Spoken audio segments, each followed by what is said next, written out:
Hi, everybody. It's Lori Pinhorn, registered social worker, naturopathic therapist, and holistic nutritionist, and we are back for week 3 of your practice video. And I'm super excited about this module. I love week 3 and the material in it that helps us understand that there's a whole lot more going on below the brain that can impact the brain and also impact how we live with our mental health concern.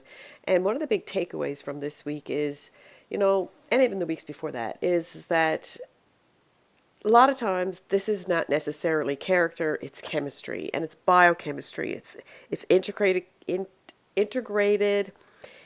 interesting biomedical biochemistry stuff going on here. And sometimes it's below the brain.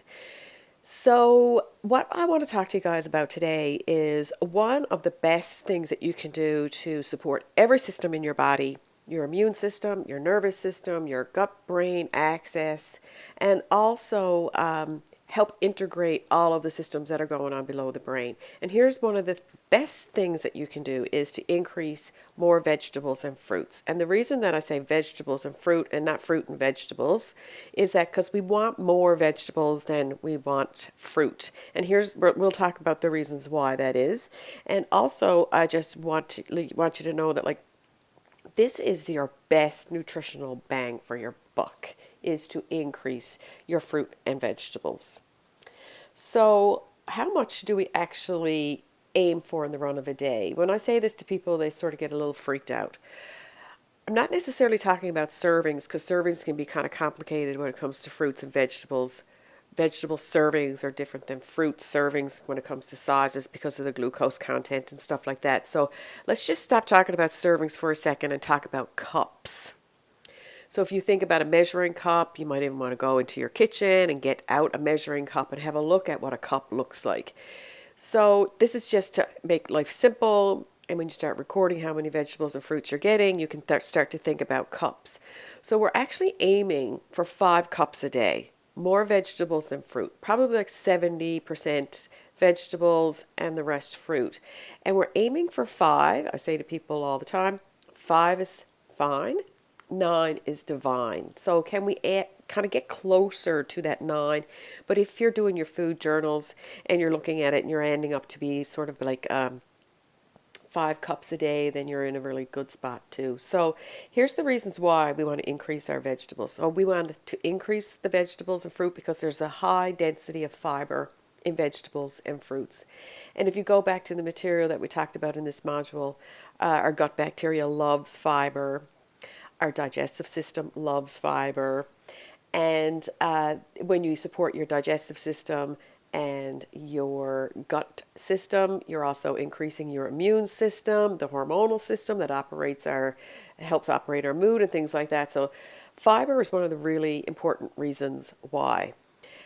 Our vegetables and fruits have some of the highest rates of antioxidants too. So when we're living with cellular inflammation, brain inflammation, we really want to increase our antioxidants. And antioxidants they're just like little Pac-Men in our system, and they go around and eat up all of the chemistry that creates the inflammation. So a vegetable and fruit has a high level of antioxidants if it's really brightly colored, like bright purples, bright blues, big, beautiful greens, things like that. So beets, for example, have a high rate of antioxidants in them.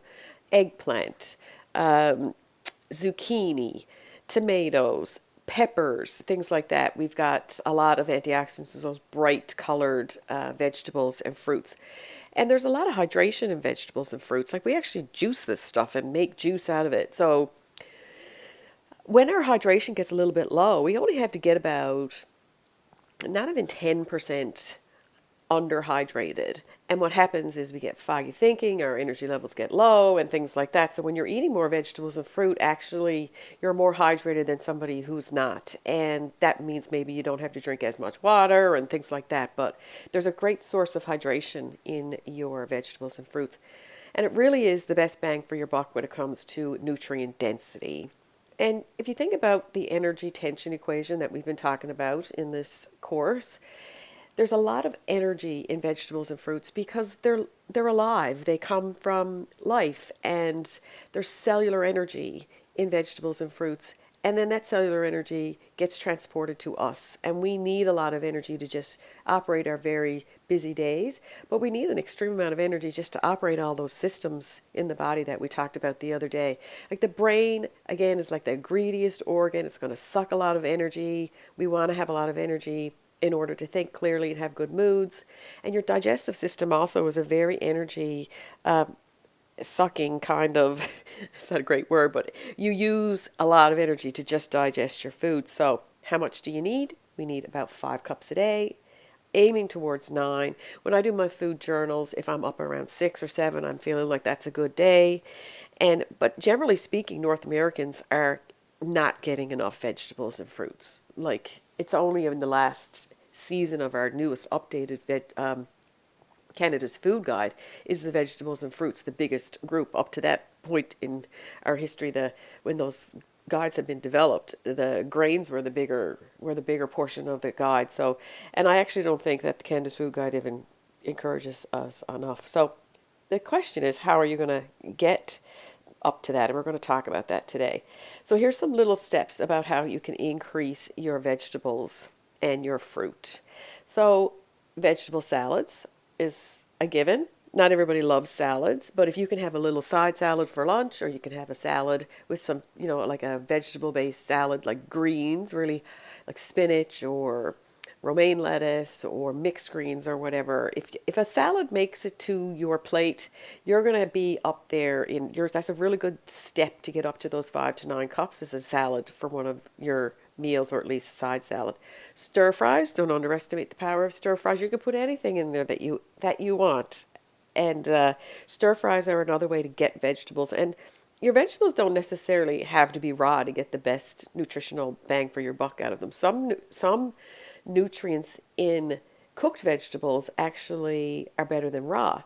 So don't underestimate the value of a cooked vegetable. We just don't want to overcook them, and we also don't want to cook them in things that are going to also compromise your health. Like in Newfoundland and Labrador, where I'm from, we're famous for boiling our vegetables, and we overboil them, and we boil them with fatty meats and salt meat particularly. And that's not necessarily the best way to get your vegetables, but it's still vegetables either way. But we want to avoid doing stuff like that. But like stir fries are great. Soups, vegetable-based soups, so you can actually put a lot of vegetables in your soups, or you can use a pureed soup. We're going to talk a bit about that now in a little bit. Stews are another way to get your vegetables up. And I would also put like things like casseroles and chilies and things like that. So like traditionally when we made chili when I was a kid, like there might be a little bit of celery or green pepper in it or something like that. Like I would say like let's put carrots in there, let's put peppers, mushrooms, zucchini, whatever it is that you can. So like most of the content of the soup or stew is vegetables.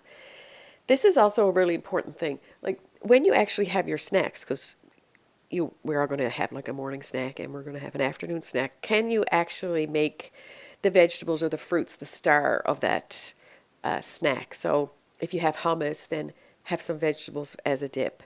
If you're going to have yogurt, have some fruit on top of that, and that will help you increase. Usually you'll have a cup probably in your snacks if that's what you're doing, using vegetables as a way to get some good dips in there, or yogurt and cottage cheese, things like that. Smoothies are a fantastic way to get your vegetables up. We're going to talk a little bit about a smoothie that I recommend to people. I call it Keep the Doctor Away smoothie. And actually there's probably 4 or 5 just cups of vegetables and fruit in that smoothie. So that's a way to get your vegetables and fruit up. And you can put vegetables in smoothies, spinach and beets and carrots and stuff like that. I do that all the time. Fruit salads for dessert, as opposed to cookies and cakes and things like that, is another way to increase. And here's the thing, you don't always have to have fresh. And where we live in North America, in Newfoundland and Labrador, the vegetable and fruit season is a little bit.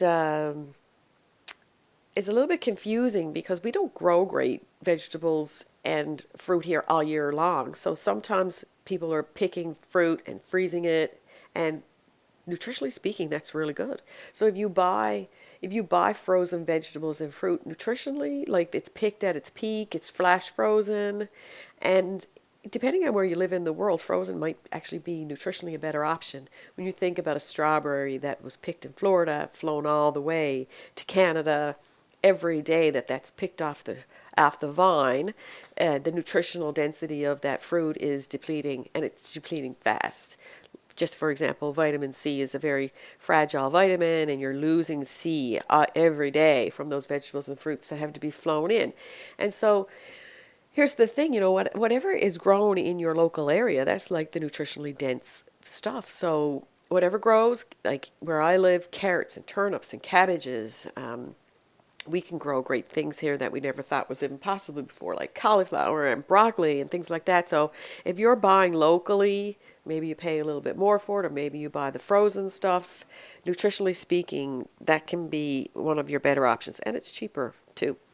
So what we're aiming for here is 50% of each plate to be vegetables, and every snack plate too. So if you can do that, you're probably going to end up with a very high count of vegetables and fruits. So here are some examples of stuff that I've do in my own home. These are pictures of stuff that I cook all the time.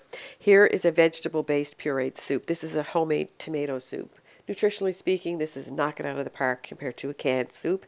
It's just celery. Sometimes I do celery, sometimes I don't. Onions and tomatoes, and you cook it up till it gets soft. Put some pesto in there, puree it, and a cup of this is probably 2 cups of, a decent sized serving is probably 2 cups of vegetables right there.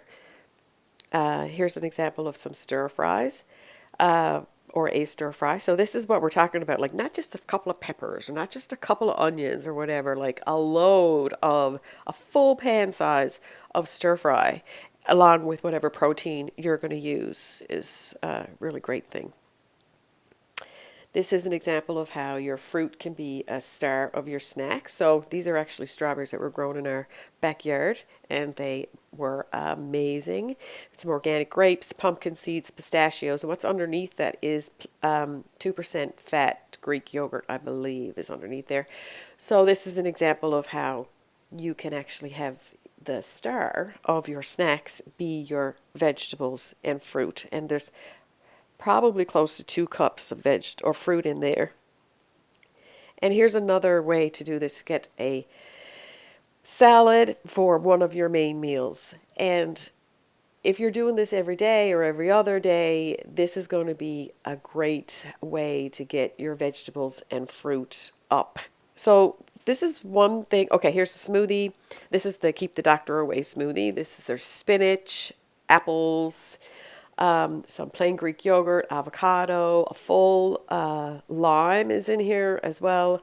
So there's like slam nutrition here, and this smoothie will keep you full for a long period of time. So having healthy smoothies that don't have juice in them, that don't have high sugared yogurts in them, is another way to get your vegetables and fruit up.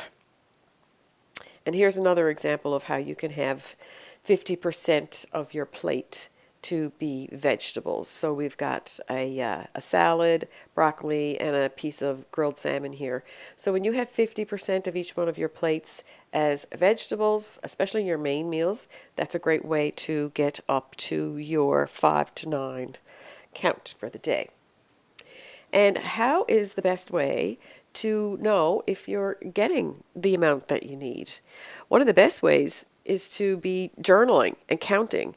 So when I do my journal every day, because I still journal my food just to try to see where I'm at with my vegetables and fruits. I'm not micromanaging, but I'm often interested in how I did with my vegetable and fruit count for the day. I'll actually go through my journal and just write a little 1 next to my breakfast if I think there's a cup of vegetables or fruit in there, and circle the little 1. So at the end of the day, it's easy to track.